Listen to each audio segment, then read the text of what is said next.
بچی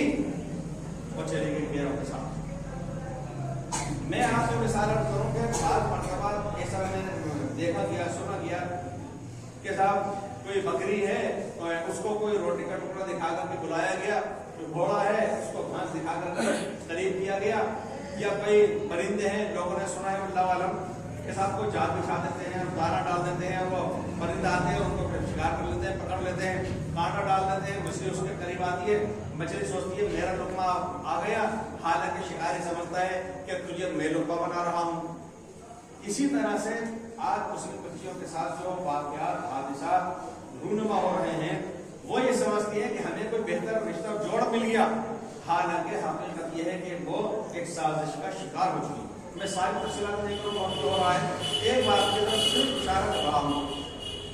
جے پور شہر کے اندر اچھا ایک اور بات یہ بھی ہے کہ جو جا رہی ہیں عام طور پر اللہ ماشاء اللہ عام طور پر, میں اکثریت کی بات کر رہا ہوں, عام طور پر جو جا رہی ہیں تو وہ اس طبقے میں اور حلقے میں اور سماج میں نہیں جا رہی جو اپنے آپ کو معیاری بلند کہا کرتا ہے. یہ مانا جاتا ہے ان لوگوں کے سماج میں, وہ ان لوگوں کے ساتھ جا رہی ہیں جن کو انتہائی پسماندہ من کل وجہ, نسل کے اعتبار سے, حسب کے اعتبار سے, اقتصادی اعتبار سے, تعداد کے اعتبار سے, ہر اعتبار سے جن کو پسند مانا جا رہا ہے ان کے ساتھ جا رہی ہیں. باخدا میں نے دیکھا میرے سامنے آئی مجھ سے آئی کلمہ پڑھا دو, اس کو ویڈیو پڑھا دو, اس لیے پڑھا دو. ایسی بعض لڑکیاں آئیں جن کا صورت شکل سے کہتے ہیں نا کہ کھائے کے کار نہائے کے بعد مجھ سے نظر آ جاتے ہیں, حسب نسب والی لگ رہی تھی, تو ناک نقشے سے پتہ چل رہا تھا کسی باغیرت اور شریف خاندان کی یہ عزت و ناموس ہوگی, لیکن صاحب کسی ایسے کے ساتھ میں کہ کلمہ پڑھا دو کیوں کہ یہ کرنا ہے. اور بعد میں ان کے ساتھ کیا ہوتا ہے کہ وہ زندگی پر روتی ہے, اتنے آگے بڑھ چکی ہیں کہ واپس آنا چاہیں تو واپس نہیں آتی. ایک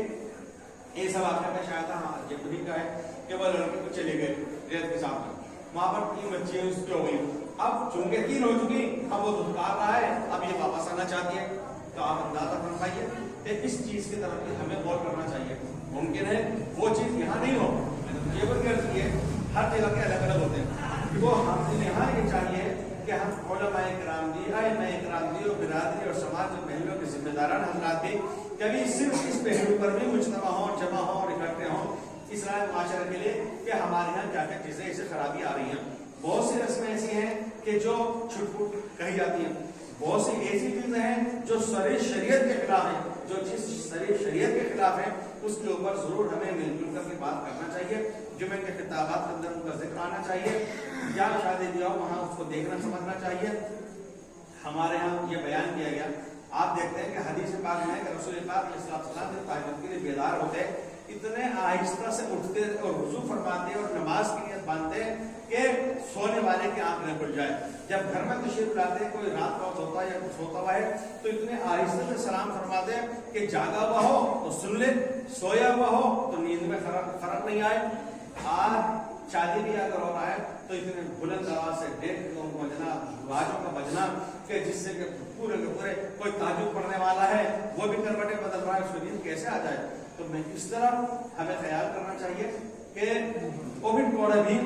معاشرے ایک معیاری جگہ رہی ہے. جو بستی چھوٹی ہوتی ہے, پرانی ہوتی ہے, وہاں پر لگے بندے افراد ہوتے ہیں جو نسلوں سے چلے آ رہے ہیں, پشتوں سے چلے آ رہے ہیں, وہاں پر کسی بات کا سنبھالنا بھی آسان ہے اور وہاں پر کسی بات پر جمنا جمانا بھی آسان ہے. جتنے بڑے شہر ہیں وہاں اتنی زیادہ جتنے کو پریشانی کا سامنا کرنا پڑتا ہے. تو میری گزارش یہ ہے کہ یہاں کے علماء کرام ائمہ جان وہ حضرات اپنے طور پر چند حضرات متعین ہوں, آپس میں میٹنگ کر لیں, مشورہ کر لیں اور طے کریں کہ ہماری یہاں کون کون سی چیزیں زیادہ اس وقت میں پنپ رہی ہیں جو دین اور دنیا ہر اعتبار سے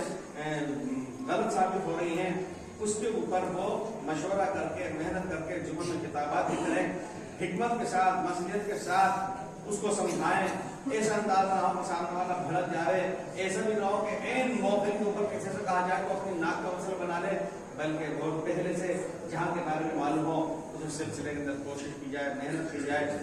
امید ہے پروردگار کے ساتھ عالی سے کہ ٹوڈا بھیم جو کسی زمانے میں یہاں کے قرب و جوار ہی نہیں بلکہ کافی دور دور تک کے علاقوں کے لیے ایک مثال بنا کرتا تھا اور دیکھا جاتا تھا, لوگ اس کا حوالہ دیا کرتے تھے, وہاں تو ایسا ہوتا ہے اور وہاں تو ایسا نہیں ہوتا. تو کیوں نہ ہماری کوششوں سے, ہماری فکر مندیوں سے اللہ تعالیٰ شانو وہی ماحول یہاں پر لوٹا دے تو انشاءاللہ العزیز یہ ہم سب کے لیے آپ کے لیے بہت ہی بہتر ہوگا، خوش آئند ہوگا۔ میں اسی بات پر اپنی بات کرتا ہوں کہ ائمہ علماء وغیرہ اس سلسلے کے اندر اپنی ایک جمعیت، اپنی ایک کمیٹی یا اپنی ایک جماعت بنا کر کے اس سلسلے کے اندر غور و خوض خود فرمایا کریں۔ ان کو زیادہ بہتر معلوم ہے کہ کون کون سی چیزیں، کون کون سے خرافات ایسے ہیں جو ملت کے لیے نقصان دہ، نوجوانوں سے اور نسل کے گمراہ ہونے کے۔ ہمیں اچھی طرح سے یہ بات معلوم ہوئی ہے، ہمیں اپنے یہاں کی شہر جبل کی منظم طور پر کوشش کر کے پیسہ خرچ کر کے مسلم علاقوں میں مسلم نوجوانوں کو باقاعدہ ایسی چیزیں کھلائی سنگھائی اور دی جا رہی ہیں جس سے کہ وہ عادی بن جائیں، اور جب عادی بن جاتے ہیں تو پھر ان کو چھوڑ دیا جاتا ہے۔ اب یہ گھر کا بیچ بھی خود ہی دیں گے، زیور بھی خود بیچ دیں گے، بربادی کو خود کر لیں گے، ان کی نسلیں بھی تباہ ہو جائیں گی، ان کی صحت بھی برباد ہو جائیں گی۔ تو اس لیے ان تمام موضوعات پر ہم لوگ جے پور میں جو الحمدللہ جو مشورہ ماننا ہوتا ہے اس کے ساتھ ساتھ ہوتا ہے کہ فلاں علاقے میں بڑا اجلاس کرنا ہے، وہ ہوتا رہتا ہے۔ جو حضرات علم کے اہل علم میں سے وابستہ ہیں اور اس طرح کے وہ میسیج دیکھتے رہتے ہیں، ان کی جانکاری میں یہ بات آتی رہتی ہے، تو آپ حضرات میں انشاءاللہ العزیز اصلاح معاشرہ کے عنوان پر جب یہ کام کریں گے تو انشاءاللہ وہ نقشہ ہوگا جو مولوی صاحب صاحب کرام کی زندگی سے وابستہ اور بناتے مطہرات کے نام سے آپ کو سنا رہے تھے۔ اور میں نے بھی شیخ صدیقی خاندان جن کا ٹوڈابیم کو خاندان سے تعلق رہا ہے، میں نے اسی حوالے سے آپ سے بات کی ہے۔ پروردگار عالم ایک بہترین صالح معاشرہ ہمیں اور آپ کو مل کر تشکیل دینے کی توفیق نصیب فرمائے۔